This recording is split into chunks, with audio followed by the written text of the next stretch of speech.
Waar het verlet had van dossiermappen kan in elk geval wel terug in balk. Maar er wie meer belangstelling van kosten.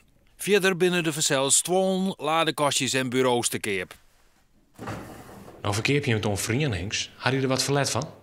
Nou, ik heb vanmorgen even zoend en er zijn ongeveer een 11 verenigingen binnen de Friese Meren die zich aanmelden daarvoor.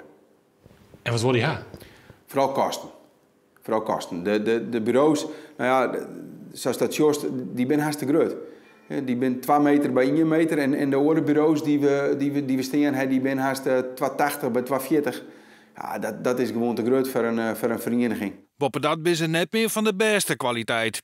Als de eerste jost heeft dat bureau, dat zak een beetje terug in de hoeken. En nou, daar hebben ze, het is hier de beheerploeg, zie je het hier. Nou, en de jost hebben de stien eronder zetten, want dan zak het bureau helemaal terug. Het centrum van de Macht in Gasterloon is tjintwurg maar een derde boel.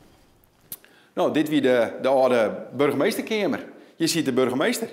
En dit stiet er nou nog. Het is een lege bedoeling.